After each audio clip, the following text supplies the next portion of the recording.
What's up, guys? We are finally back after a long break. Micah Niemeyer and Parker Ray. We make up the Young Gun Sports Podcast, and we're ready to dive into some sports, considering we haven't been with y'all for a while.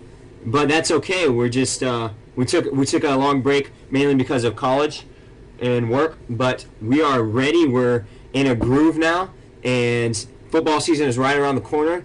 So we're here to deliver to you, especially all the football news and analysis that you're going to need to hear. So, with that being said, we're going to recap the Olympics a little bit. With the medal count, the United States were in first place with 46 gold and 121 total medals. Great Britain in second with 27 gold and 67 total medals. China in third with 26 gold and 70 total medals. And in fourth, right behind China, the great country of Texas with 26 gold and 42 medals. Yes, I included all of Texas's medals inside of the United States just because Texas is the United States. But just had to throw that in there. The Texas did very, very, very good in the Olympics because we always do. And then number 5, Russia with 19 gold and 56 total medals. So, a great Olympics. USA by far crushed the Olympics, but that's what we always do. And considering most of our audience, or I think all of our audience is from the United States, we're just going to brag on them a little bit. You know, Michael Phelps, he did amazing. I think he has like around 26 gold medals of his own, like a whole lot. He has more medals than anybody ever in the history of the Olympics. And yeah, he's a beast. And then Simone, what's her name? Simone Biles. Simone Biles, representing the great city of Houston, of H-Town.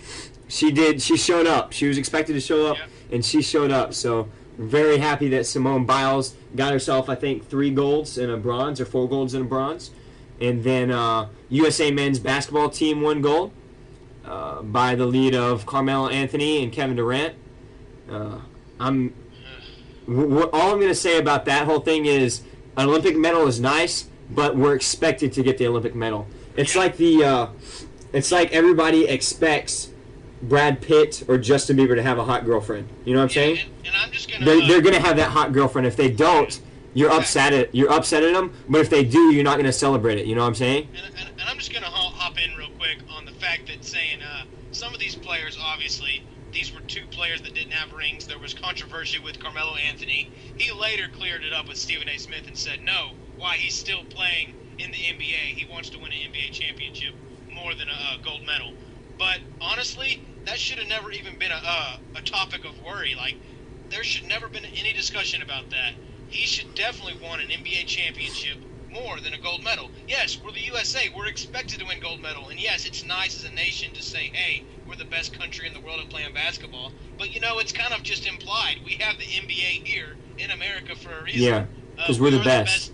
We're the best for a reason. So, and also DeAndre Jordan got in trouble for saying the same thing, that he'd rather have a gold medal than a NBA championship. So it's just like, where's your priorities at? You're not getting paid to win a gold medal. You're getting paid hardly anything, if you are getting paid at all. You're getting paid the big bucks to win an NBA championship from your owners, from the fans buying tickets. About $27,000.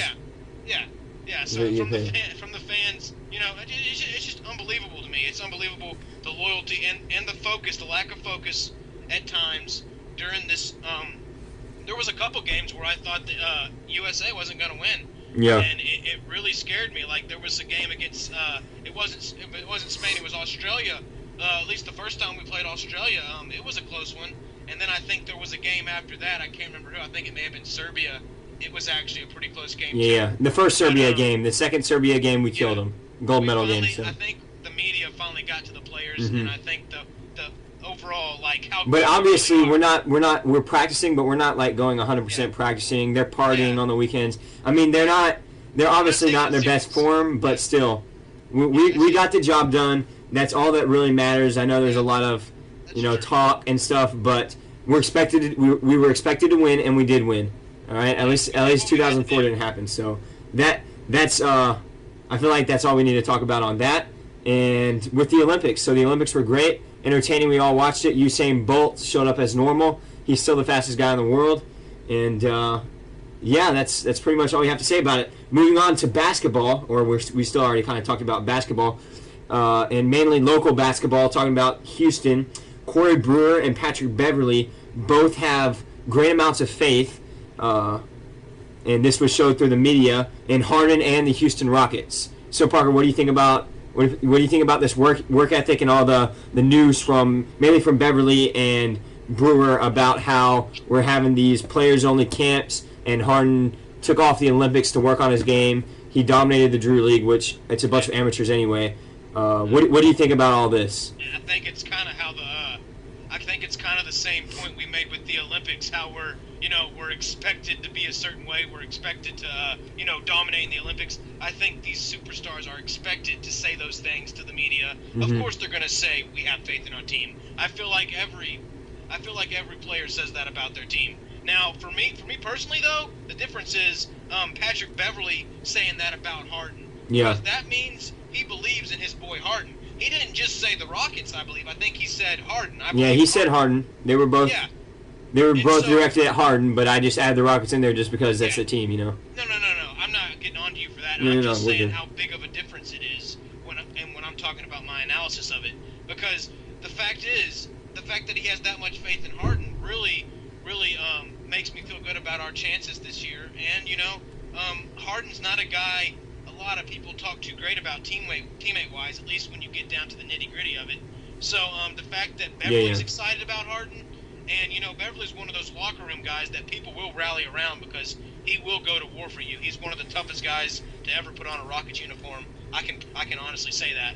So I'm happy for Beverly. I'm happy for Harden. I'm glad he's putting in work. This time last year, I believe we were talking about him dating Khloe Kardashian. So he's come a long way He's come a long way in a year, and I think that's something to say about his character and maybe about his leadership abilities. Maybe they have improved over this last year. I really hope so, man. I'm getting really excited about the Rocket season. There's definitely a lot of excitement around it. That's probably maybe all it is, maybe a little bit too much hype, but it's definitely good to see James Harden going out of his way to become a leader. And there's definitely the talent there, so we'll just have to wait and see. Moving on to baseball. The Indians crushed the Rangers 12-1, but no need to fear. Texas is 6.5 games up in the division, and they are the third best team record-wise in the league. I don't have anything. I mean, I'm not really worrying about the Rangers. We're playing good, and we're keeping from struggling, and I'm sure we'll get hot, hopefully, by the time the playoffs start. Speaking of hot, the Astros beat the Rays 5-4. Wait. All right. Forgive me. I forgot to mention, because I have to mention this. Oh, boy. Here we go. The Indians beat the Rangers 12-1 yesterday. That was Friday, the 26th, right? But on Thursday, the 25th, a man by the name of Carlos Gomez hit a 3-run home run in his first game for the Rangers, and we beat the Indians 9-0. Parker, do you have anything to say about this? I'm walking off. If they can see me, they know I'm walking off. I took my shirt off. I threw it on the ground. I'm so mad right now. But no, honestly though, I think I looked into this a little more, and I don't know who the hitting coach is for the Astros, but I think he should be ashamed.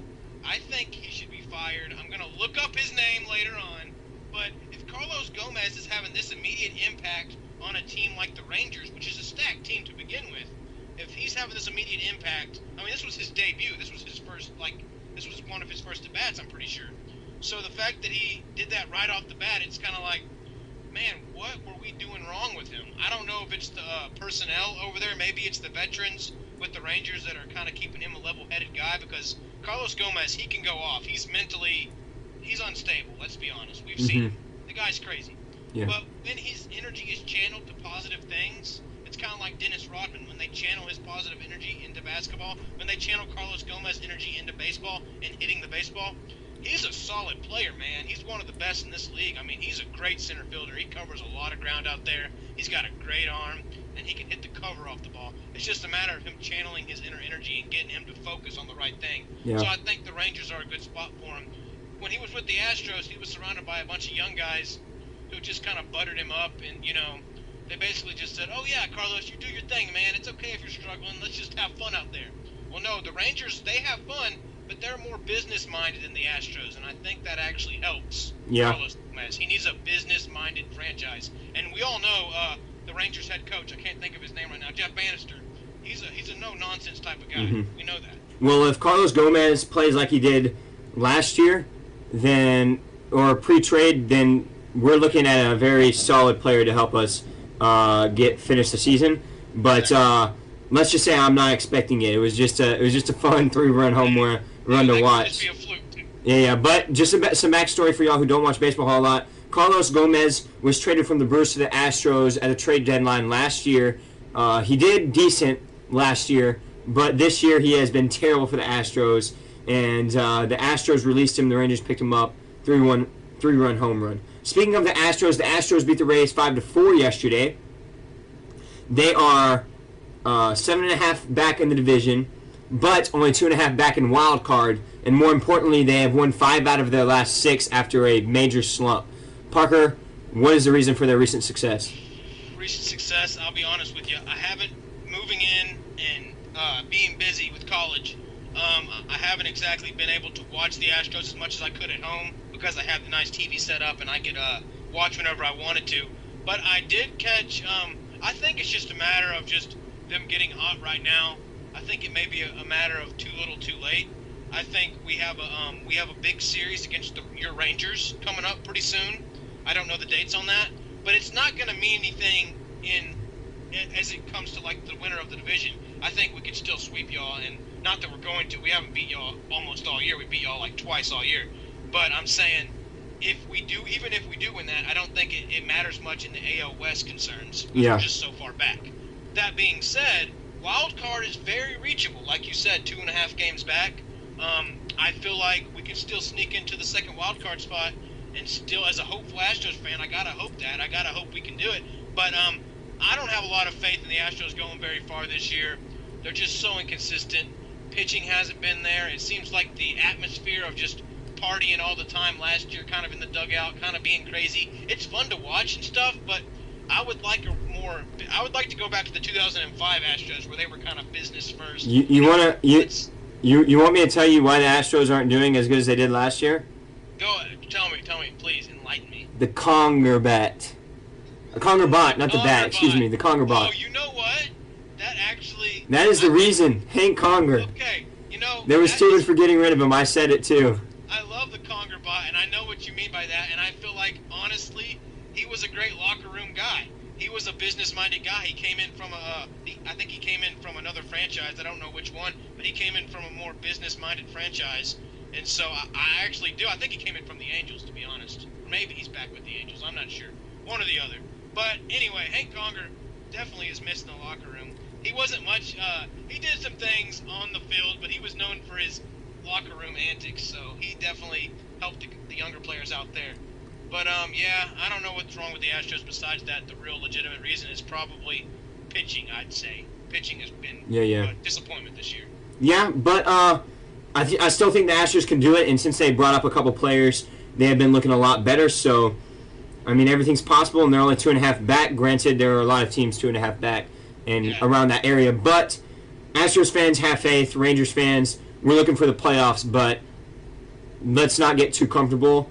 Because if we do, we'll get knocked off in the playoffs. Because the playoffs are a very hard. It's a some very hard series that you have to get through to win the championship. It's not an easy thing to do. So we can't take that for granted that we've been coasting through the year. All right, moving on to some Barclays, or not Barclays. Barclays does not own it anymore.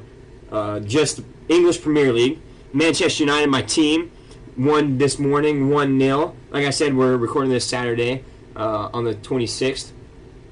Of August. United are now 3-0 to start their Premier League, which is very good. They're at the top of the table at 9 points. Parker, this was a very exciting game. It was 0-0 all the way up until the 90th minute. And if you know anything about soccer, the 90th minute is the last minute. And so extra time comes in, and there's 4 minutes left in the game. All right, Parker? Yeah. 4 minutes left. Nothing happens. Then there goes down to 2 minutes left, and guess what? What? Manchester United scores. What? Manchester Yeah. Okay, so I was freaking out, so I had to put that in there. So Manchester United is looking very, very good. I was pretty hyped, considering Hull City was trying to cheapen the game up a little bit. But yeah, Manchester United won. Moving on to more local soccer, the Houston Dynamo drew the Seattle Sounders last Wednesday. that was a pretty promising game. We were up 1-0 all the way up until like the 90th minute, and the Sounders tied it. Yeah, it was very devastating. So I've been on two different sides of two different games, but we're still at the bottom of the table. 5-10-10 on the year, 25 points. Not looking good for the Dynamo, but we're still going to root them on. And then moving on to football, the Texans are 2-0 in the preseason. Their second game, I believe, was a lot better than the first game. I didn't watch a whole lot of both games, considering I've been super busy moving into college. Trust me, the podcast was one of my priorities, and I'm telling this to fans and mostly because I've already talked to Parker about it. It's been super busy. And when I tell you I haven't watched a whole lot of football, that means I literally have been busy. So yeah, the Texans are 2-0 in the preseason. I've watched some highlights. That connection from Osweiler to Fuller looked very good. We've had some injuries, but I believe we're looking a lot better, and the team is starting to click. What do you think, Parker, in preseason?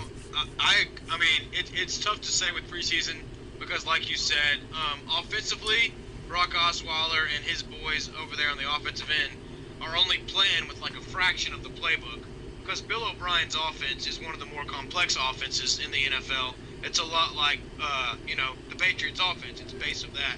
So there's a lot of different little schemes he could put in there throughout a game that he didn't do during the preseason so far, these two games. But I like to just take a look at Brock Osweiler's maturity and how he actually sounds like a team leader. He actually sounds like a guy that's going to take this franchise to new heights. I listened to him get interviewed. I believe it was the 49ers game. It was our first game in San Francisco. And, he didn't have the best start. And, he didn't do too well in that game. But he also pointed out that, very, very maturely, the interviewer was grilling him pretty hard about how he wasn't necessarily performing the best. And he basically just said, well, we're not playing with all the offense. We still, we're still managing to get points on the board. We're still having good drives. And he basically just maturely said, we're going to get better. He was pointing out the fact that Tom Savage, his backup, was doing really good that game. He actually did really good that first preseason game. Came in and threw at least for one touchdown, maybe two. But he was pointing out how he was like, yeah, I'm proud of Tom. He doesn't. Brock is one of those guys that's going to motivate his teammates, even his competition. He's going to look them square in the face and be like, yeah, I want you to do good. I want you to push me. I feel like it's the first guy we've had that's been like that. That's like, I want the competition. I welcome it. So that's just a good leadership mentality to have for a QB for our franchise. So I'm really excited about Brock. I feel like Peyton Manning, your boy Peyton, definitely rubbed off on him the right way. Because when he was getting interviewed, I swear it sounded just like Peyton Manning answering those questions. So it was very professional. It was very to the point. But it was also kind of lighthearted, too. Like, he was basically pointing out, it's just preseason, guys. Calm down. Yeah, exactly. So maybe Peyton's rubbed off on him. Yeah, I definitely like Brock. And any criticism that's going his way, I think is unwarranted at this moment. We have yet to see how he will perform, though, in the regular season with the Texans. Okay, moving right along, Colin Kaepernick won't stand for the Pledge of Allegiance. He says he won't support a flag that in a nation that lets people of color be discriminated against and killed. And I quite honestly think it's very despicable of him, and he's going about everything the wrong way. And but it's his freedom and his right to not stand for the flag that gives him the freedom and right to not stand for it, if that makes any sense at all. So it's kind of funny how that works. Any sense, I don't want to like just throw the trump card, not politically, but an actual trump card on him, but any sense that he wants to make can't make any sense just because the flag is literally giving him all his power to say whatever he wants. Okay, Micah, this is the funniest. When I read about this earlier today, it just struck me as hilarious. The guy, he has the right, like you said, he has a First Amendment right to not stand for the pledge. But anywhere, almost any other country, if he didn't stand for the pledge in almost any other country, he'd probably get hung from the rafters or, burned at the stake. Yeah. I mean, especially in a soccer game. Yeah, our country, yes, the people are very patriotic in soccer games. Yeah, so especially our people, our country is set up to where he has the right to do what he wants and he won't get punished for it. That being said, he is basically calling our country lousy and basically saying that he gets discriminated in our country. Our country as a whole gives everyone the same amount of freedom. I don't care what color you are. I don't care what gender you are or sexual orientation you are. Our country is set up to give you pretty much every freedom you want. You just got to go out there and make a living for yourself. And he has a pretty fun job. He's pretty high up on the food chain to be saying, oh, I hate my country. I hate getting paid millions to play football. It's just such a disgrace. I'm not going to stand up for this country at all. I guess he was trying to make a political point. I don't know what he was trying to do. It pretty much just draw attention to himself negatively, and really just makes me wonder about, his character moving forward. But other than that, feel free to do what you want, Colin. It's your life, but I will bash you every time you don't stand for the pledge. I will personally make it my objective to bash you for that, because that's just craziness to me. Yeah, so, anybody who disagrees with us, just take into account that we're standing for our country, and that's all we're doing. We're not trying to get political with it at all. We literally just hate the fact that this guy does not respect everything and all the hard work that has given us this freedom. And then, on a more lighthearted subject, not so lighthearted for some of you fans of Cowboys, Tony Romo out 6 to 10 weeks, and that's approximately 4 to 8 regular season games. I don't know what to say about this. It happens every year. It's funny. It's still funny. The joke never ends, but yeah. Okay. The Cowboys are destined to suck, and they're always going to suck. And that's just how it happened. They got lucky the first 30 years of their career and their franchise. That's basically what it comes down to, Mike. Stephen A. Smith says, an accident waiting to happen. Well, look at that. I know Cowboys fans are quick to point out, oh, Dak Prescott this, Dak Prescott that. Listen here, bud. It's the preseason. Dak Prescott's done some pretty good things in the preseason. I'll give you that. But I don't know if I'd put all my faith in a rookie QB, especially in the NFL. There's a lot of bumps in the road. Hey, all of a sudden, Dak Prescott's not going to look that good when he's facing first-team defense. Yeah, yeah, exactly my point. When he's facing a first-team defense, when he has those boys out there chasing after him, he's going to get a little hesitant. The game gets a lot faster. The schemes get a lot more complex when the regular season comes into fruition, as Brock Osweiler pointed out. So, it's going to be fun how he handles it mentally. Physically, he has all the tools. I'll give him that. Dak Prescott can play football. But mentally... But so can Johnny Manziel. Yeah, Johnny Manziel, technically, physically, he had the tools too, and look where he's at. So, we're going to see how Big D treats Dak. I'm pretty sure first sign of trouble, Big D's going to jump all over him, because we know how fickle those fans are. Mm-hmm. So, it'll be definitely fun to watch. I'm not going to lie about that. So that's the end of our news segment, the news that you needed to hear. And we'll be back talking about the Conor McGregor versus Nate Diaz UFC 202 fight and our takeaways on that, because we love fighting down in Texas. Welcome back, guys. We're here to talk about UFC 202, Conor McGregor versus Nate Diaz. Parker, what are your takeaways from this fight? I have seen your social media reactions, so tell everybody what you believe.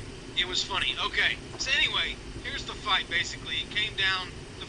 I gotta recap the first fight first. The first fight came down to a submission. Conor McGregor tapped out. Nate Diaz, a naturally bigger guy, so he got Conor McGregor in a submission, forced him to tap out. It was a great fight, nonetheless. But you could kind of tell from the get-go, Conor was kind of outmatched physically, because he wasn't used to fighting up in that weight range, and he had to put on a lot of pounds. Naturally, Conor McGregor is a lighter guy than Nate Diaz. Nate Diaz is a big, tall, lanky boy, and he just looks like, you can definitely tell physically he's got the edge.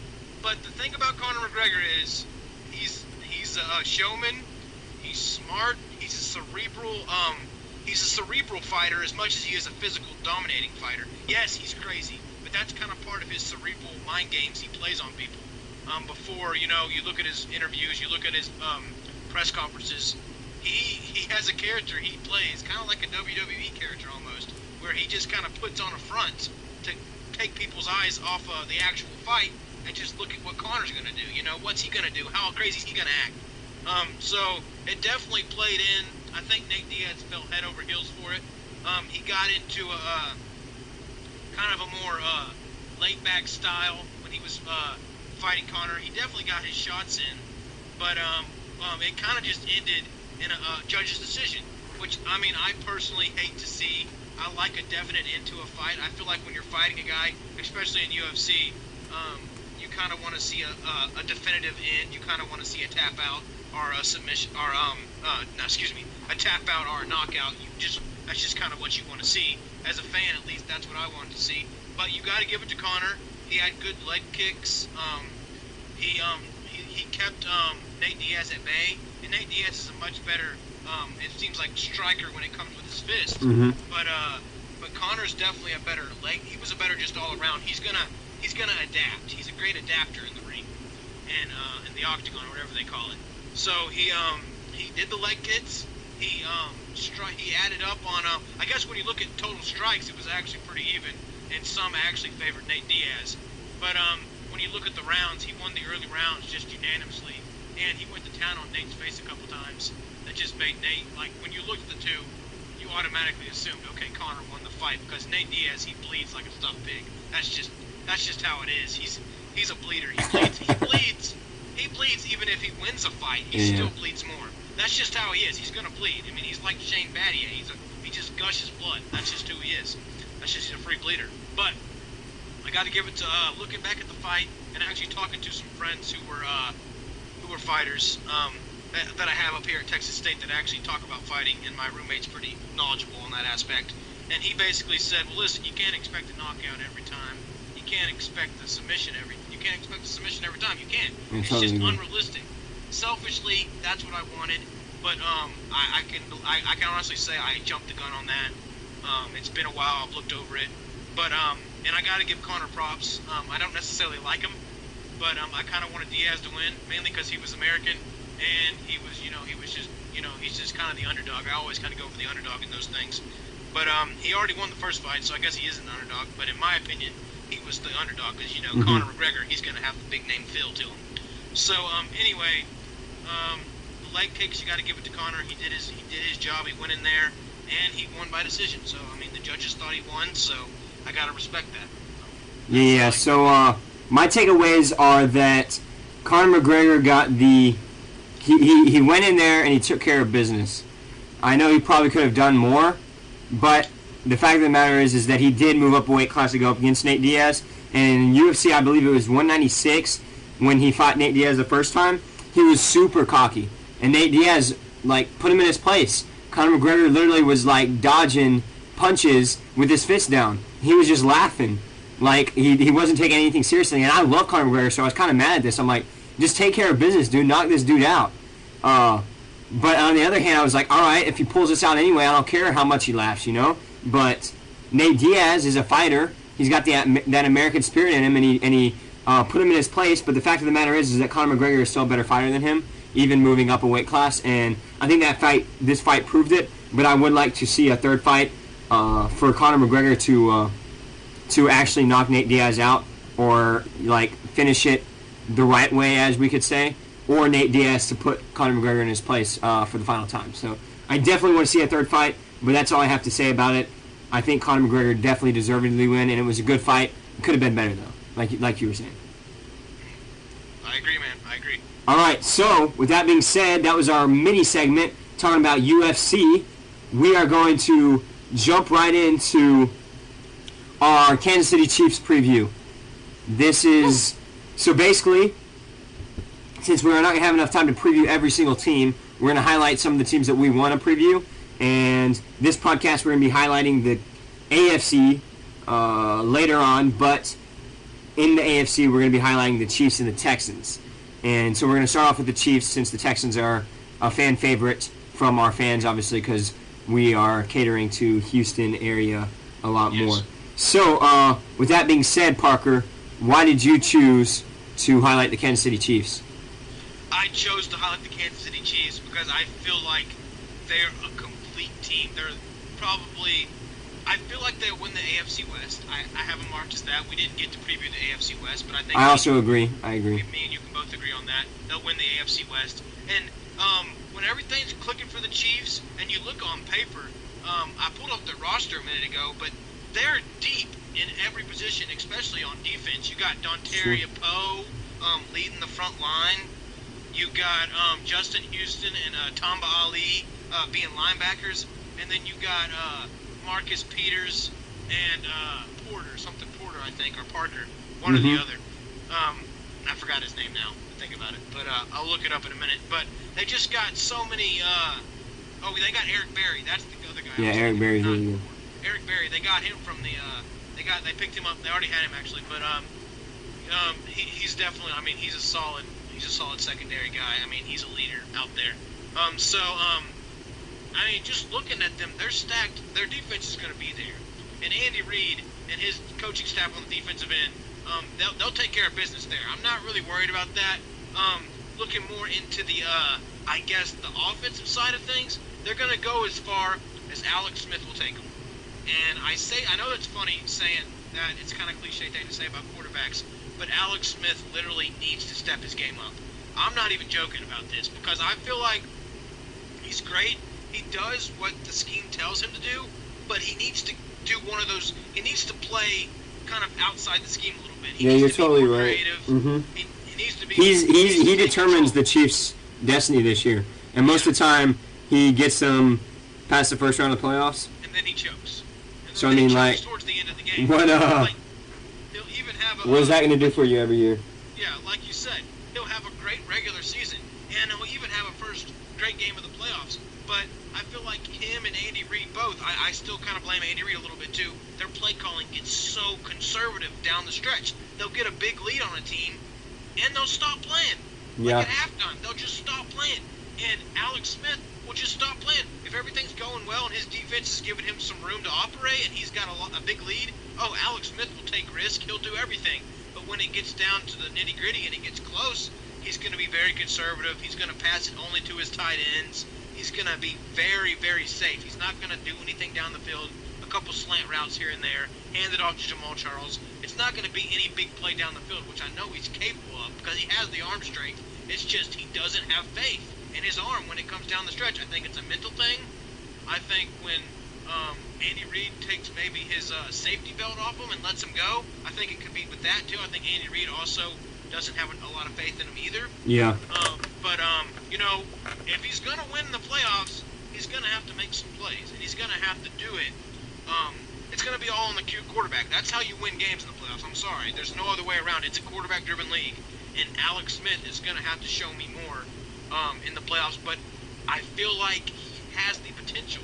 That's why I kind of wanted to highlight the Chiefs, because they're always just a step away from going all the way, I feel. They're a really good team. Yeah, I agree. I totally agree. Yeah, this was a good highlight. That's mine. Yeah, this was a good highlight because, like you said, they're just a step away, and they're even closer, I believe, than the Cincinnati Bengals. And I'm probably maybe not say the Steelers, but if they come and play, they can beat the Steelers on any given day. But same can be said about the Steelers.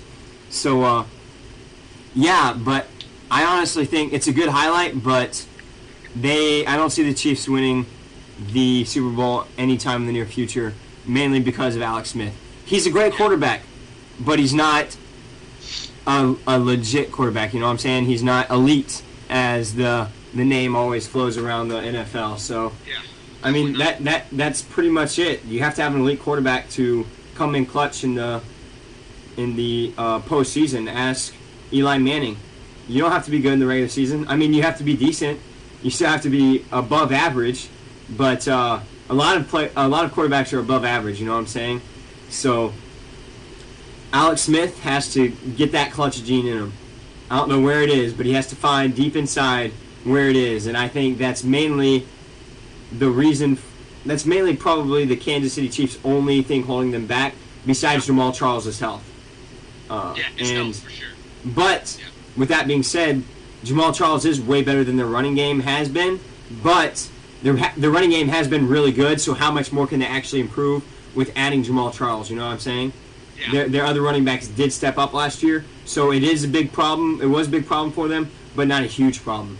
And so Jamal Charles will impact the game a lot, but not to the point that Alex Smith can if he finds that clutch gene. So, yeah, I agree with you. Andy Reid definitely has to pull the reins off of him. I guess that's the correct terminology. Yeah, But that's if there are reins on him, because you never really know what's going on behind closed doors. But Andy Reid does seem type of that controlling coach, and that could be hindering Alex Smith's performances.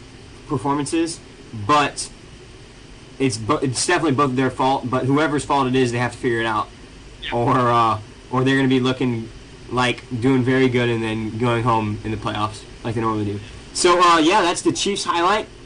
We will be right back with quick takes. We are back talking about quick takes. Micah Niemeyer and Parker Ray, the two cousins, bringing it to you, young guns. And this segment, if you do not know, is where we give our quick opinion, personal opinion over things that are happening in the world of sports. And Parker is going to be delivering you Lochte Gate and Brazilian Olympics Gate, however you want to call that. Yeah, whatever it's called. All right, I'm going to jump right in, Micah. Ryan Lochte, for those of you who don't know, he was at a club of some sort, out late night, doing American things. We like to party, and then we like to perform. We like to play hard and party hard. That's kind of how Americans do in the Olympics. And we still do very successful, so, I mean, I guess I can't knock it. But he was in a club, and he apparently had an altercation, or it was a gas station, mind me, but he went in, he was in the bathroom, apparently trashed the bathroom pretty bad. I don't know how the story ended up coming out, but apparently he trashed it really bad. Walked out of the bathroom. Apparently the owner of the gas station got pretty mad. Went into the bathroom, saw what he did, saw that he didn't really pay for anything, and kind of chased him down. Now, that was pretty much the story there. They chased it down, they fixed it. Here's what Ryan Lochte said happened. He said that there was people dressed as cops acting as Rio de Janeiro police and acting and pretty much just stealing Ryan Lochte's money, basically saying, hey, we want your money. So he fabricated the story.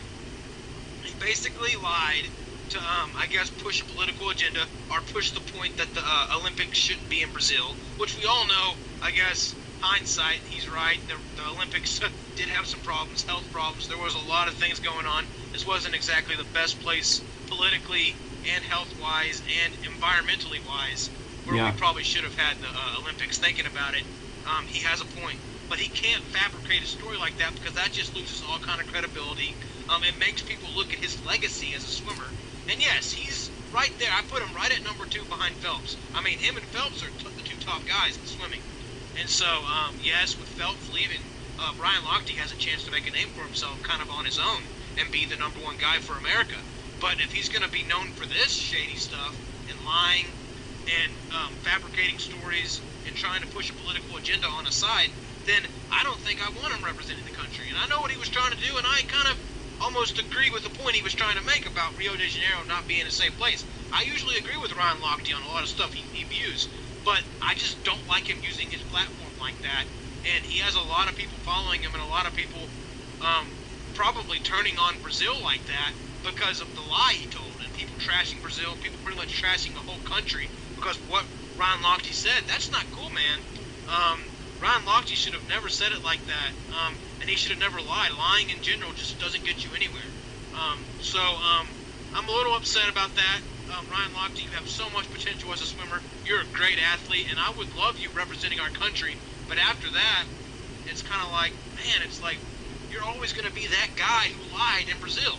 That's what you're going to be known for. Because that's what our millennial generation, we hold on to stuff like that. We don't forget things. Mm-hmm. And with social media... We're not going to remember any of his gold medals. We're just going to remember that he lied to us. That's all we're going to remember. And we're just going to try... And I'm sorry, that's just the belly of the beast. That's just the nature of the beast. Yeah. And that's just how it's going to be. I mean, I hate our generation sometimes, but I also kind of have to know how we tick. And we're going to hold on to that. We're going to make funny memes about it. We're going to joke around about it. And we're never going to take Ryan Lochte seriously again. So you kind of screwed yourself over there, Ryan. But you know what? I do agree with the point you were trying to make, but I just don't like how you made it. So there's my quick take. Yeah, very good quick take. As always, delivered by Parker Ray. He definitely owns this segment, and I always enjoy hearing his quick take. I'm going to give it a little more lighthearted quick take, talking about James Harden's shoes update. So there's a rumor coming out that James Harden's first signature shoe will be released, and is expected to be released. But there's a picture on social media going around, and we will post this to the Young Guns page later this week. And it is super funny. It is James Harden's black signature shoe, and it is the ugliest thing I've ever seen. And James Harden, listen, let's hope that this signature shoe is not a harbinger of the new season, because if it is, we are going to go down the toilet bowl. You know what I'm saying? These things look trash, and I love shoes. And James Harden's shoes that he has right now, they're not signature shoes, but they have his logo on them, and they actually look pretty cool. I'm showing these to Parker right now, and I'll post them on social media. I love wearing them. They even have the Adidas Boost on the back. They look super fresh. I don't even know why they try to change the design, because they look awesome.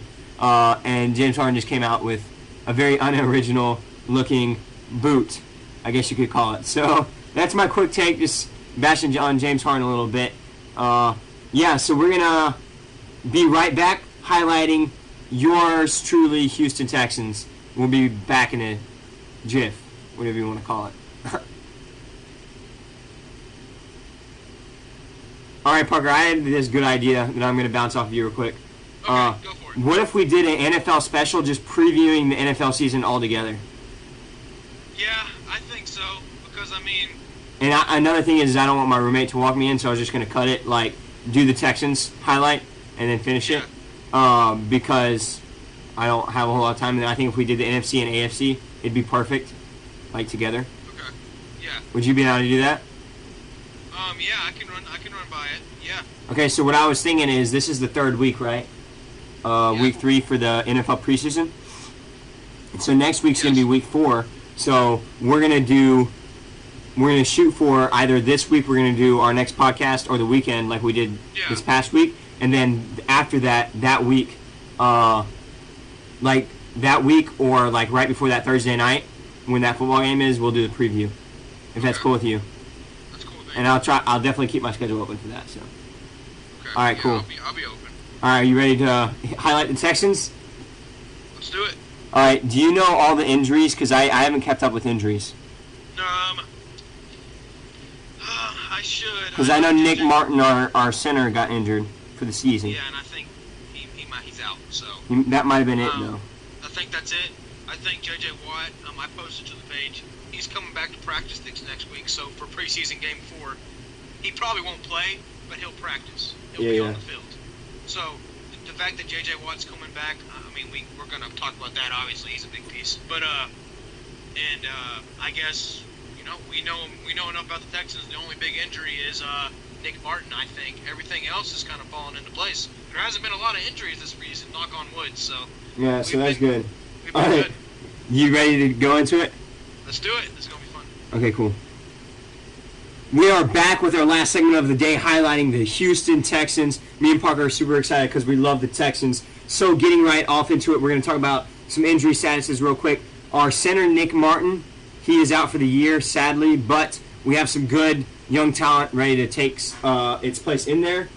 But just keep hopes out for that. So just keep your eye out for our line, and hopefully chemistry and everything else will come together perfectly. And then J.J. Watt posted a picture on Instagram or Twitter a couple days ago with one word, soon.